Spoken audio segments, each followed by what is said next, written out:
De corazón por haberme invitado aquí esta tarde a compartir este debate con vosotras y vosotras.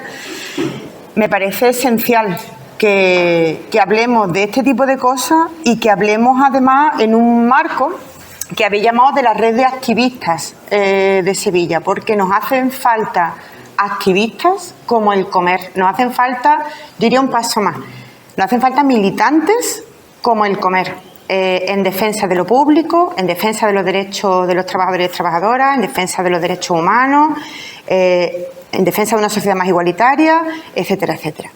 Después de los espejismos de la ciberpolítica y de la política de la comunicación y de los fichajes estrellas y estas cosas, al final resulta que quien pone el cuerpo en los barrios y en los pueblos y saca para adelante iniciativas que tienen que ver con lo más esencial, con los derechos más esenciales de la gente humilde, pues son los activistas, los militantes. Entonces, hoy estoy de verdad especialmente contenta de que me hayáis invitado a participar aquí. Entonces, yo he pensado qué podría aportar a una gente que es militante, que es activista. Yo muchos de vosotras y de vosotros os conozco desde que era chica. ¿Qué herramientas puedo dar, qué puedo transmitir que sirva para la movilización y que sirva para el activismo y para la militancia? Entonces he pensado que como ahora mismo mi militancia es fundamentalmente sindical, conozco datos y conozco situaciones que igual no llegan a todo el mundo, porque desde luego los medios de comunicación no lo van a facilitar, pues quería transmitir información, datos, argumentos, porque nos vamos a encontrar os vais a encontrar cuando salgáis a la calle con argumentos, con falacias, con falsedades relacionadas con la educación, y eso hay que saber combatirlo. Y no valen las consignas huecas, muchas veces hay que dar datos. Bueno, voy a intentar dar algunos datos esta tarde para que sirvan en el activismo. Y además he pensado que tienen que ser datos que tienen que estar muy pegados a la realidad y tienen que ver con lo que está pasando aquí, en Sevilla y en Andalucía hoy. Es verdad que la pérdida de derechos sociales, la privatización de la educación de la que hablaba el compañero, tienen un impacto global y son tendencias globales. Pero en Andalucía no vale decir esto empezó a principios de siglo o con la globalización o con la caída del muro. En Andalucía hay un antes y un después desde la victoria de la derecha hace 2 elecciones. Porque nos hemos hartado de decir, estoy segura, yo me he hartado de decirlo y seguramente lo seguiré diciendo en algún momento, PSOE y PP la misma mierda es. No es lo mismo, ¿eh? No es lo mismo y os voy a dar datos de por qué no es lo mismo. Es cierto, como decía el compañero, que hay problemas en la educación y en la sociedad andaluza que son crónicos y que tienen que ver con la dependencia de Andalucía respecto a otros territorios del Estado y del Estado español respecto a otros territorios de Europa y de Europa respecto a otros territorios del mundo.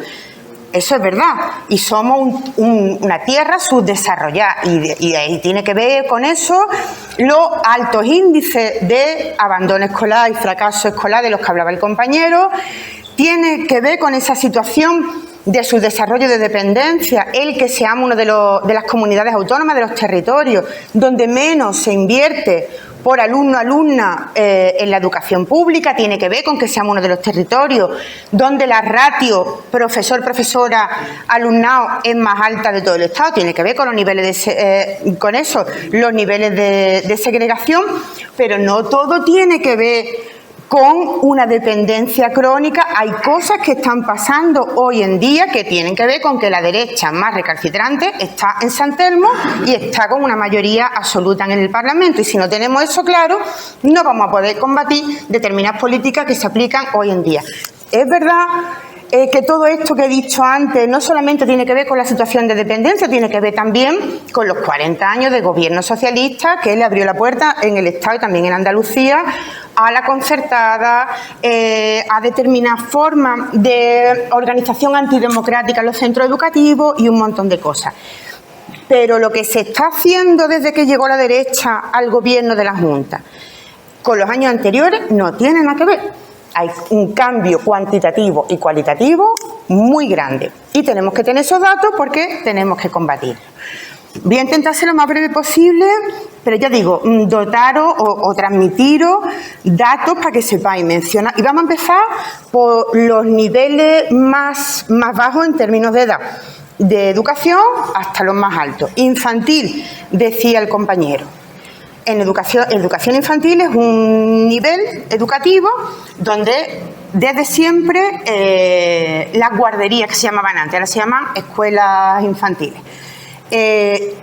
Privadas son una enorme mayoría del conjunto de la red educativa. Aproximadamente el 70%, algo más, de las escuelas infantiles son privadas concertadas.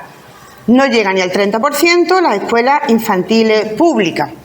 Eso es así, y eso viene de mucho antes, pero es que resulta que cuando el Ministerio hace unos meses le dota a Andalucía de 123 millones de euros para la creación de miles de plazas públicas, el gobierno de la Junta se niega a recibir el dinero, se niega.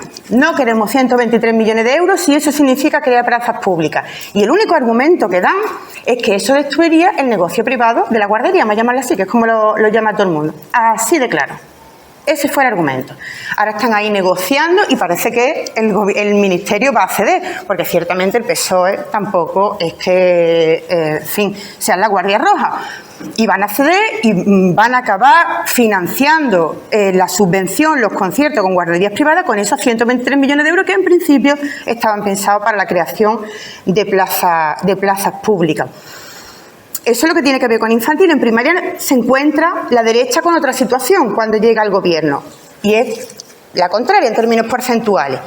El 80%, algo más del 80% de las plazas de infantil y primaria en Andalucía son públicas frente a algo menos del 20% que son privadas o privadas concertadas. Andalucía, cuando llega la derecha al gobierno, la derecha me refiero, al gobierno, es de las 4 comunidades autónomas que menos porcentaje de educación privada y privada concertada tiene en la primaria. Desde que la derecha llegó al gobierno, esa relación porcentual se va deslizando hacia un mayor peso de la enseñanza privada. ¿Y esto cómo lo hacen? Claro, en la infantil es fácil. Como ya gana por goleada la privada, basta con evitar que haya más plazas públicas. ¿Cómo se hace en una enseñanza en la que la abrumadora mayoría de las plazas son públicas? Destruyendo plazas públicas. Y esto lo hacen a través de un decreto de escolarización que no me voy a extender demasiado porque es muy... Si queréis luego en el debate lo explico con más detalle. Un decreto de escolarización en Andalucía que es del año 20, que está pensado específicamente para cerrar clases públicas y dejarle más espacio de negocio a las empresas privadas de enseñanza. Con ese mecanismo diseñado con el decreto de escolarización, solo en la legislatura anterior se cerraron 1.200 clases en la escuela pública. Y luego cuentan historias. Esto tiene que ver con la natalidad, no sé cuánto. Esto tiene que ver con un plan perfectamente programado y sistemático de cierre de clases públicas para abrirle el negocio a la privada. En secundaria todavía no ha empezado ese proceso de clases públicas, pero llegará y llegará el año que viene.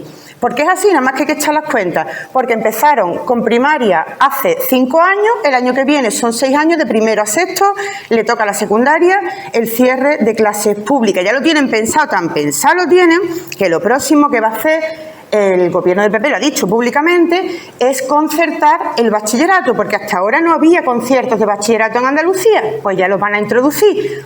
Empezarán a cerrar clases de secundaria pública porque tienen que ensanchar el nicho de mercado de los conciertos de la secundaria y el bachillerato.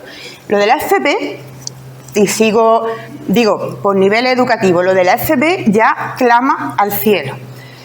Cada año miles de alumnos y alumnas quedan fuera de los ciclos de FP de grado medio y sobre todo de grado superior, Y no es una cosa de falta de previsión de la Junta o de ineptitud, todo lo contrario.